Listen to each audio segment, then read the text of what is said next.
Kryeministri Rama ka të drejtë, por jo Kryeministri Rama i vitit 2026, por Kryeministri Rama i vitit 2013. Vetëm pak kohë pasi u bë kryeministër, vetë Edi Rama shkon në QSUT për të zhvilluar një takim me mjekët e QSUT-s dhe thot këtë.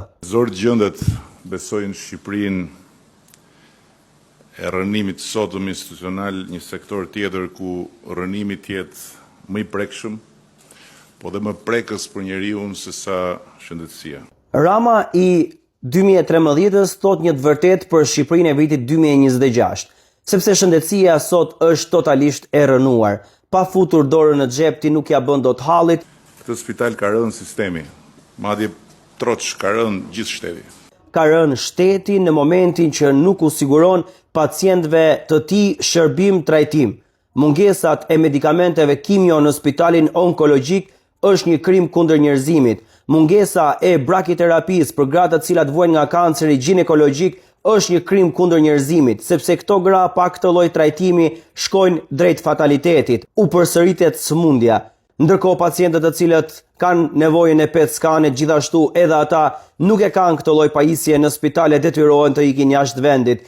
Po, kryeministri ka të drejtë, në momentin kur shëndetësia, sistemi shëndetësor nuk funksionon, shteti ka rënë. Prandaj dhe ka rënë për tokë dhe imuniteti nga korrupsioni që ushqehet me gjakun e të smurëve dhe të familjeve të smurëve. Qytetar, tashmë flisni ju, a ka ndryshuar situata që përshkruan Edi Rama në vitin 2013 me situatën e Shqipërisë së vitit 2026? A ushqehen më mjek të caktuar me para gjaku siç ju i keni? A ju prekin ata, ju bëjnë operacione, ju prekin plagët, pa marrë diçka më përpara, pa i paguar ju më përpara ata? $6 milion aparatura të reja jashtë përdorimit. Gjysma të prishura dhe gjysma që nuk janë vënë akoma në punë.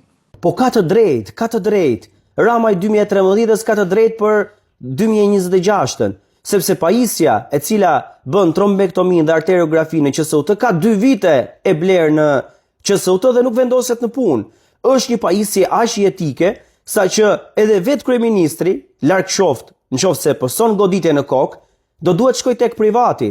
Nuk ja del dot se po të shkoj në shtet kryeministri ose do mbesi paralizuar ose do ndroj jetë. Këto janë 2 mundësitë që t'jep sot QSUT-ja për trajtimin e goditjeve në kokë, sepse s'ka trombektomi, s'ka arteriografi. Dhe do duhet të ndërhyj brenda 3 orëve të para, ose pastaj do duhet të ketë 30.000 euro për të shkuar tek privati. Mirë se kryeministri ka, por ti i nderuar qytetar që nuk i ke, si do ja bësh? Spital quhet ju? Patjetër që nuk mund të quhet spital, por është më shumë fatkeqësi që ky vend ka pasur një individ i cili ka 13 vite në pushtet në mandatin e tij të 4 dhe ka bërë këto premtime në 2013 dhe përveç se nuk i ka realizuar, por realiteti që ai përshkrua në 2013-ës është po kaq aktual, në mos më keq, në vitin 2026. A mund të jepet besim një njeriu i cili e ka bërë këtë premtim dhe për 13 vite nuk e ka realizuar? A meriton më besim ky njeri i cili flet në 2026 për besë teksa spitalet i ka lënë pa ilaçe, i ka lënë pa pajisje dhe ku shqiptarët po nuk futën dorën në xhep, nuk mund të marrin dot shëndetësi?